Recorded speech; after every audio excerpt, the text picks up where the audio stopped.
রাজশাহীতে আমরা থাকি, রাজশাহীতে একটু বেশি শীত পড়ে। আর রাত্রিরে সকালে একটু শীত বেশি হচ্ছে, এই কারণে জনজীবন সাধারণ মানুষের অসুস্থ হয়ে যাচ্ছে, কাজে কর্ম যেতে সমস্যা হচ্ছে। শীতের জন্য শীতজনিত অনেক অসুস্থতা হয়ে পড়ছে মানুষজন। সকালে একটা জব করে ডিউটি যেতে হয়, 7টার মধ্যে যেতে হয়, যেতে সমস্যা হচ্ছে শীত। সকাল সকাল আমাদের উঠে ফ্রেশ হওয়া লাগে, কলেজে আসা লাগে, এটা ঠান্ডার ভিতরে একটু সমস্যাই।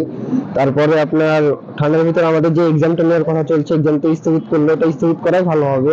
ঠান্ডার ভিতরে আমরা লিখতে পারবো কি, এটা দুর্ভরসা, হাত তো চলবে না। দেন আপনার কলেজে এসে সকাল সকাল ক্লাস করা একটা সমস্যা, ঠান্ডার ভিতরে গাড়ি ঘোড়াও তো আমাদের যাতায়াতে অনেক সমস্যা হচ্ছে। তারপরে তো ছেলেগুলো অসুস্থ হতেই থাকছে, আমাদের অসুস্থতাও বেড়ে যাচ্ছে ঠান্ডাতে। আমাদের এখানে প্রচুর শীত, শীতের মানুষ বাইরে পাচ্ছে না, এই কারণে মানুষজন কাজ কাম করতে পারছে না। মানুষের কাজ কাম বলতে একটু নাই, অবস্থা খুব খারাপ।